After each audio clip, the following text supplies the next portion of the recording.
the big votes in Parliament of assisted dying. Yeah, we had two big votes last week, one on abortion and one on assisted dying. So I want to ask you about the assisted dying vote. What's your view on the decision that Parliament's made? Are you with it or are you against it? Yeah, so I voted against the bill in the form that it was at third reading. It wasn't about the premise, it was about the bill that we were sending to the House of Lords. There were some areas in there where campaigners and very eminent, although neutral, parts of the health service were trying to point out the failings that they saw in this bill, and many people have felt that this private members bill process hasn't been robust enough. There's been lots of debates, but has there been much of listening and changing? So on Friday I voted against it. I've made it very clear, and there's bits on my social channels and there'll be further on my website today as well about this. I just felt in its current form that it hadn't, the safeguards weren't there. My other concern is many people who think they have the opportunity here to take their life if they're in extreme pain and very worried. I'm worried that the people who think it will cover them actually going to find out it's not them.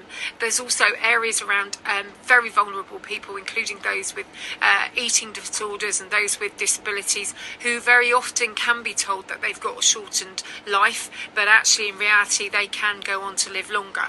So I have wished it well when it goes into the House of Lords, in the fact that I want it to be strengthened and I want those vulnerabilities and those issues dealt with if it's going to become law. So you could support it in the bill for us if it had the safeguards in place that you'd want to see. Is that your position? I think all of us can want to see peaceful, good death where people, aren't in pain. But actually, for me, this bill feels completely the wrong way round, in the fact that I feel that we very strongly should be getting hospice care, palliative care, end-of-life care dealt with before we assist people into death. And I also do very much, and my dad was made disabled, he was attacked at work. I do worry about people who feel a burden. I feel worried about those people who have very little voices, and their experience of the health sector can be negative as well. So I think getting this bill right with everything that I have described is a very, very difficult thing, and right now I cannot support this bill.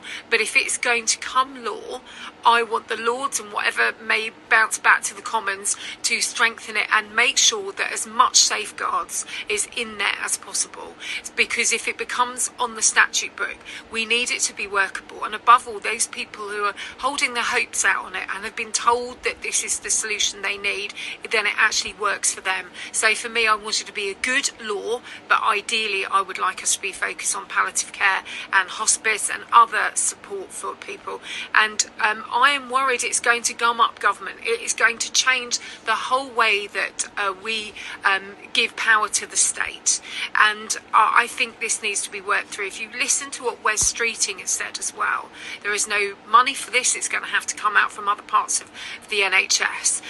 So I'm going to watch this very carefully, and what I want to see if it comes forward is something better than what was voted for on Friday. It was narrowing and narrowing, and I know some people still voted with heavy hearts. It was a very tight vote. Very tight absolutely. Indeed. And some people, couldn't get there for various reasons, and felt that again we needed more debating time to get it better.